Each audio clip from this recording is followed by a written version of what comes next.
സന്നിധി തന്നിൽ നായക.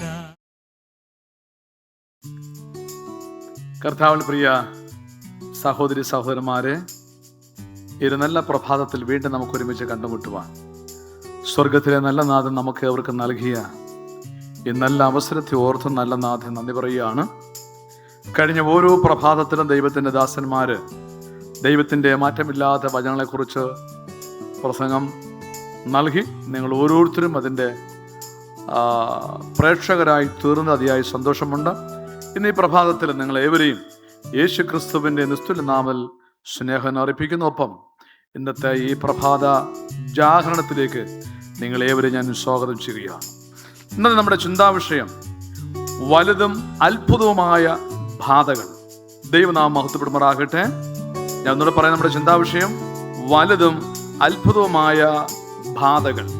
ദൈവനാമം മഹത്വപ്പെടുമാറാകട്ടെ. അതിൻ്റെ വേദഭാഗം നമുക്ക് നൽകിയിരിക്കുന്നത് വെളിപ്പാട് പുസ്തകം 15-ാം അധ്യായം അതിൻ്റെ 1-ാം വാക്യമാണ്. ഞാൻ വലുതും അത്ഭുതവുമായ മറ്റൊരടയാളം സ്വർഗത്തിൽ കണ്ടു.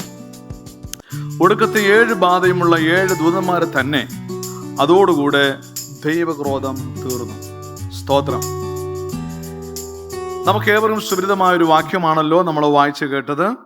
15-ാം അധ്യായം തന്നെ രക്ഷയുടെ അല്ലെങ്കിൽ ദൈവമക്കളുടെ ഏറ്റവും വലിയ സന്തോഷിപ്പിക്കുന്ന, ശക്തിപ്പെടുത്തുന്ന, പ്രത്യാശയുടെ നൽകുന്ന ഒരു വാക്യമാണ് വെളിപ്പാട് പുസ്തകം 15-ാം അധ്യായം എന്നുള്ള കാര്യം. 2020 നമുക്ക് ഏവർക്കും അറിയാം, കോവിഡിൻ്റെ വലിയ പ്രതിസന്ധി ലോകവ്യാപകമായി അതിരൂക്ഷമായി ബാധിച്ചു.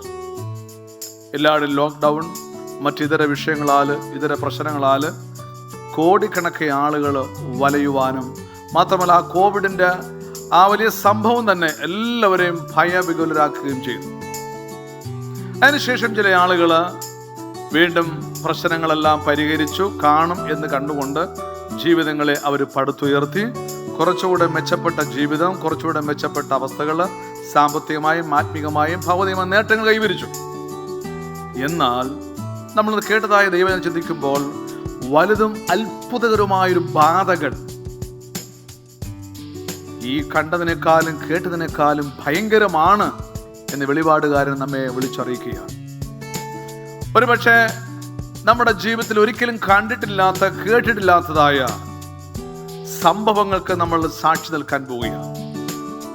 കാരണം വേദപുസ്തകത്തിലൂടെ നമ്മൾ ചിന്തിക്കുമ്പോൾ പ്രക്ഷുബ്ധമായ ഈ കാലഘട്ടങ്ങളിൽ അന്ത്യ 7 ബാധകളോട് താരപ്പെടുത്തുമ്പോൾ നാം ഇന്ന് കാണുന്ന ലോകം പടുത്തുയർത്തിയതെല്ലാം എന്ത് ചെയ്യും? പരാജയപ്പെട്ടു പോകുമെന്നും വേദപുസ്തകം മനസ്സിലാക്കുന്ന, പഠിക്കുന്ന വ്യക്തികൾക്ക് മനസ്സിലാക്കാൻ സാധിക്കും. മാത്രമല്ല, കഴിഞ്ഞ അധ്യായത്തിൽ നമ്മൾ ചിന്തിച്ചത് 144,000 പേർ ത്രിവിധ ദൂതകൾ വീണ്ടെടുക്കപ്പെട്ടവരുടെയും ത്രിവിധ ദൂതൽ അംഗീകരിച്ചവരെയും വീണ്ടെടുക്കപ്പെട്ടവരെയും കുറിച്ച് നമ്മൾ കേൾക്കുകയുണ്ടായി. പക്ഷേ ഈ അന്ത്യബാധകൾ ഇനി സംഭവിക്കാൻ പോകുന്നത് ദൈവത്തിൻ്റെ മുദ്രയേറ്റവരും അതുപോലെ തന്നെ മൃഗത്തിൻ്റെ മുദ്രയേറ്റവരും അല്ലെങ്കിൽ ദൈവകൽപ്പന യേശുവിലെ വിശ്വാസം കാത്തുകൊണ്ട് കൃപയുടെ കാലം അവസാനിക്കുന്ന സമയത്തായിരിക്കും ഈ 7 ബാധകൾ ഭൂമിയിലേക്ക് ഒഴിക്കപ്പെടുന്നത്. അപ്പോൾ 7 എന്നൊക്കെ നമുക്ക് എവർക്കറിയാം, അതൊരു പൂർണ്ണതയാണ്, അതൊരു വീണ്ടെടുപ്പും കൂടിയാണ്. ഈ 7 എന്നുള്ളതായ സംഖ്യ വാസ്തവത്തിൽ ദൈവമക്കൾ മനസ്സിലാക്കിയിരിക്കേണ്ട ഒരേ ഒരു കാര്യം, 7 എന്ന സംഖ്യ പൂർണ്ണതയുടെയും വീണ്ടെടുപ്പിൻ്റെ കാര്യം നമ്മൾ മനസ്സിലാക്കി. അതുപോലെ തന്നെ വെളിപ്പാടിൻ്റെ ഏറ്റവും വലിയ ഗൗരവമായ ഒരു കാര്യം മനസ്സിലാക്കേണ്ടത് അന്ത്യ 7 ബാധകൾ. ഇത് ഒരു വലിയ മുന്നറിയിപ്പാണ്, ലോകവ്യാപകമായി ഒരു വലിയ മുന്നറിയിപ്പാണ്. രക്ഷാപദ്ധതി എന്താണെന്ന് മനുഷ്യൻ മനസ്സിലാക്കാനും ആ രക്ഷയുടെ കവാടങ്ങൾ തുറക്കുവാനും മതിയായ ഒരു വലിയ സന്ദേശമാണ് ഈ 7 ബാധകൾ അല്ലെങ്കിൽ 7 കാഹളങ്ങളെ കുറിച്ചുള്ളതായ സന്ദേശങ്ങൾ. ഇത് മനുഷ്യൻ എന്ത് ചെയ്യണം? മനസ്സിലാക്കുക തന്നെ ചെയ്യേണ്ടതായിട്ടുണ്ട്. ഇവിടെ നമ്മൾ തുടർന്നുള്ളതായ ഭാഗം നമ്മൾ ചിന്തിക്കുമ്പോൾ വെളിപാട് പുസ്തകത്തിലെ ആ വലിയ ഗൗരവകരമായ കാര്യം മനസ്സിലാക്കുന്ന അല്ലെങ്കിൽ വേദപുസ്തകം പഠിക്കുന്ന ഒരു മനുഷ്യൻ ശക്തമായി മനസ്സിലാക്കേണ്ടത് ഈ മുന്നറിയിപ്പുകളെ അവഗണിക്കുന്നവർക്ക് സ്വർഗത്തിൽ പ്രവേശിക്കുവാൻ കഴിയില്ല എന്നുള്ളതാണ്.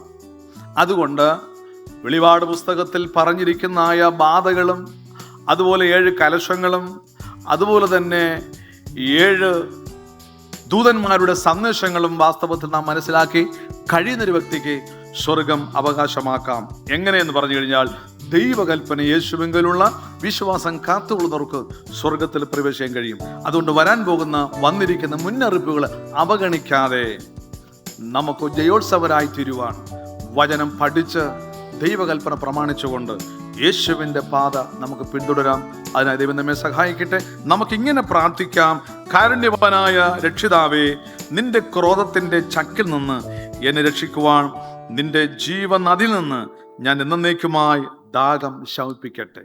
അതായിരിക്കണം പ്രാർത്ഥന. നമ്മുടെ കണ്ണുകളടയ്ക്കാം. കേട്ട വചനത്തെ ഓർത്ത് ഒരു നിമിഷം നമ്മെ തന്നെ സമർപ്പിച്ച് നമുക്ക് പ്രാർത്ഥിക്കാം.